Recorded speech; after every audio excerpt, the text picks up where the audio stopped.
Здравствуйте. Вот хотел записать ролик. Тут, как вы знаете, Байден сказал, что Путин является военным преступником, что это уже намного серьезнее, как бы сказал это впрямую. Ну, тоже не совсем сказал. Сначала он сказал нет, потом он сказал да, но в конечном итоге сказал да. Вот. И тут же русские ответили небольшим 20-секундным роликом, когда Байден в 99 году кричал, что он советовал НАТО бомбить Белград и бомбить мосты и так далее. Но вот главное было, конечно, в этом ролике, что он советовал бомбить Белград. Так, хотелось бы объяснить, о чем разговор, почему и зачем. Значит, в 99 году Югославия, в 98 году, извиняюсь, был раскол Югославии, сербо-албаны. Ну, я не буду заходить в саму Югославию, потому что, опять же, там ничего хорошего нету, так как действительно была серьезная проблема. Погибали люди с обоих сторон. Ну, вот что было интересно, значит, я на секундочку сразу говорю, что читаю не русские новости и так далее, наоборот, как раз западные источники, значит, даже в канадском официальном сайте про это написано, но написано очень мало, написано только то, что это длилось, ну, была вот такая вот союзная группировка, называлась «Союзная сила», группировка НАТО с 12 стран, послали 300 самолетов в общем, и бомбили Югославию в течение 78 дней, пока Югославия не сдалась. Вот.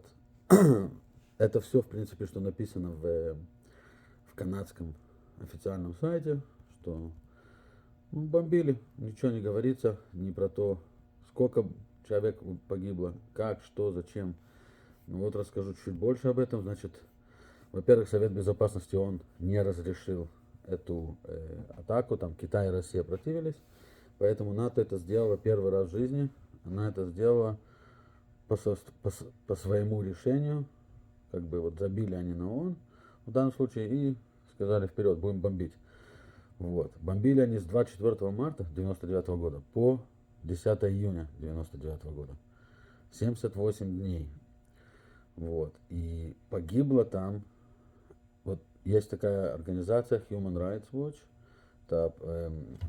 которая следит за правами человека в мире, всемирная организация. Вот она зафиксировала, это тоже не то, что столько было на самом деле, было может быть и больше, но вот то, что она зафиксировала, это было минимум 90 раз, когда происходили, так сказать, ошибки и бомбились мирные населения, мирные жители, это 90 раз.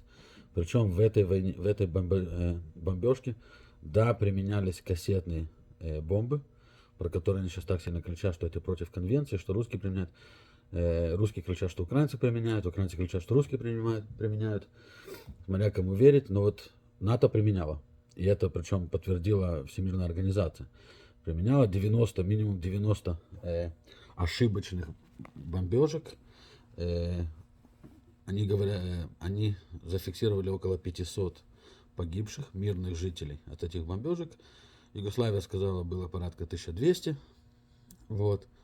Но, опять же, как бы, вот, понимаете, само лицемерие, что вот тут они кричат, что вот как так, погибать мирно, но они убивали мирных жителей и говорили, упс, извините, мы не хотели, да, ну так получилось, как бы, плохая видимость была, плохая погода, там было много отмазок, вот, но бомбили, вот бомбили, погибли, кстати, самое интересное тоже, есть организация РЭНД, она не связана ни с Россией, она независимая организация, и вот она оценивала поведение НАТО, как бы, насколько эффективно оно было это все. И вот они не говорят там про погибших, не погибших, они чисто оценивали военное поведение НАТО, как они себя вели и так далее. И несмотря на то, что они сказали, несмотря на то, что Милошевич сдался в конце, после 78 дней, в принципе, военная группировка НАТО была полный провал. Потому что они поняли, что, во-первых, не было никаких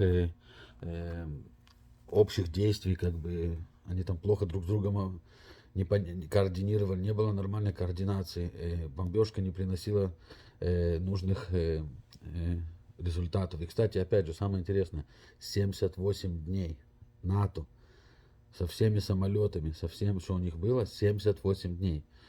И югославы были очень сильно подготовлены к этому, поэтому, несмотря на то, что НАТО собиралась уничтожить ПВО Югославии в первый же день или два, ну, ничего не уничтожили, и их мочили серьезно, НАТО. И они очень часто даже боялись летать, потому что их сбивали. Потому что ПВО было запрятано в лесах, очень сильно замаскировано. И НАТО к этому не были готовы вообще. Ничего не напоминает, как бы, да, вот такая интересная ассоциация. Вот, и, ну, бомбили. Вот. Так, значит, эта организация, которая делала расследование независимое, она сказала, что насколько по всем точкам, в принципе, кроме того, что в конце Милошевич сдался, но, в принципе, НАТО проигрывало там. Просто было, ну, очень много бомбежек. Там сумасшедшее количество. Представьте себе, что только ошибочных бомбежек было 90. Сколько же было неошибочных бомбежек. 78 дней бомбили каждый день. Каждый день они бомбили. Вот. И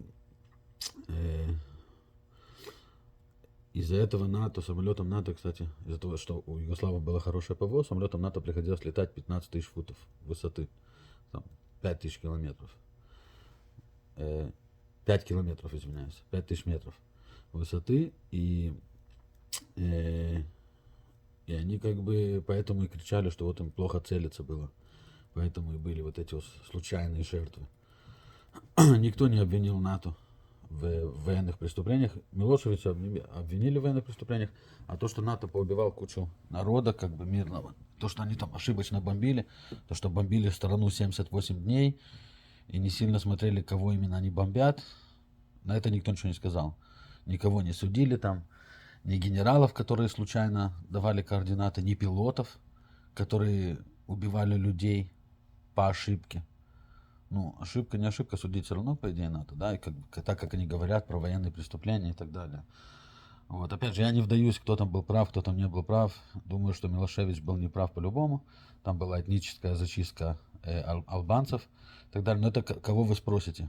Спросите сербов, они вам скажут одно, спросите албанцев, скажут другое, НАТО третье и так далее. Вот. Но, опять же, сам интерес заключается в том, что бомбили, убивали мирное население, по ошибке, не по ошибке, но убивали. И никто никого не судил. И вот ролик, который русские выпустили, они выпустили ролик товарища Байдена, когда он был сенатором, как он говорил про то, что он советовал, что НАТО должно бомбить Белград. Он как бы не вдавался в подробности, будут погибать мирные жители, не будут, столица Югославии, не столица. Вот сейчас он про Киев очень много кричит, а вот тогда вот он советовал войскам бомбить Белград. И вот тут вот появляется как бы, ну, насколько можно быть лицемером. И вот заметьте, Байдена не трогали, пока он не напрямую не вылез типа на Путина, что вот военный преступник. Ну, опять же, я уже говорил, есть ролик, любая война это военные преступления, нет войны, которая без преступлений. Но когда говоришь на кого-то что-то, надо обязательно посмотреть на себя в зеркало. Вот я встретил многие комментарии там в сети, они говорят, что то, что когда-то делала НАТО там в Югославии, или то, что Америка делала в Ираке и так далее, это не оправдывает поведение Путина. Ну, это же оправдывало поведение Америки. И все начинают, вот, то, что Америка это делала когда-то, не значит, что Путин может это делать сейчас. И как получается, значит, одному можно, другому нельзя? И опять же, я не говорю, что Путину можно вести войну. Война это плохо. Но если вы собираетесь кричать, что Путин военный криминал, ну так кричите, что Байден военный криминал. Судите всех. Я вообще за то, чтобы всех политиков судили, потому что они все виноваты, и они заслуживают, чтобы их судили. И намного хуже, чем чтобы их судили. Ну так давайте всех политиков судить по честности. Того же Байдена, он сейчас вообще еле разговаривает. Не знаю, как его выбрали президентом такой великой страны, как Америка. Это же вообще ужас. Он не знает, но давайте его тоже судить. Он тогда кричал, что надо бомбить Белград. Он не понимал, что будут мирные жертвы. Но он кричал, значит, он тоже военный преступник. Вся верхушка НАТО, которая тогда это делала, тоже военные преступники, генералы, пилоты, которые бомбили. Они вот сейчас кричат, что всех русских пилотов, которые бомбят, надо судить и убивать, убивать, убивать. А что ж тогда с пилотами НАТО? Вот эти вот 500, 1000 жертв, неважно какие, сколько, все эти жертвы в Югославии. Они же тоже должны кричать, что надо судить этих. Они должны найти этих пилотов и убивать их, по идее. Так вот, по логике, да, как на Украине сейчас. Надо найти их и убивать. Югославия тоже была суверенная страна. Че НАТО ее мочила? Значит, всех этих пилотов должны судить, должны в военном трибунале, в Гааге там и так далее, должны судить, должны посадить. Таких как Байден, которые кричали, что надо бомбить Белград, тоже должны посадить, тоже должны судить. Как бы, ну, вот почему вот получается так, что с одной стороны это нормально, это все красиво и никаких преступлений, а с другой стороны преступления. Опять же, не оправдываю ни бомбежку мирных населений, ни Путина, ничего. Просто хочу показать вам вот это вот лицемерие противное Запада, когда они считают, что им можно делать все. И только им. И не важно, сколько погибают мирных жителей, не важно, какие преступления они совершают, не важно, что они пользовались кассетными бомбами, в которых сейчас обвиняют Россию. Они ими пользовались, это зарегистрировано. Причем международная организация. Они напали на Югославию, тогда бомбили Югославию, вопрек Совету Безопасности ООН. Что ООН, я вообще не понимаю, что для чего тогда нужно ООН вообще. Они тогда вообще ничего не решают. Вот нафига мы столько бабок тратим на ООН, если они толком ничего не решают? Вот кому они нужны? Ну, хотел он, чтобы бомбили Югославию или нет, неважно. Бомбили. Путин хотел зайти в Россию, неважно, что неважно, что он сказал, Совет Безопасности он. Как бы никто не слушает ООН уже. Вообще ни о чем. Ни в плане короны, ни в плане бомбежек, ни в плане войны. Зачем вообще ООН нужно? Идея была хорошая, создание ООН. Но если никто из серьезных партнеров не слушается вообще и не смотрит на то, что говорит ООН, так для чего вообще тогда ООН нужно?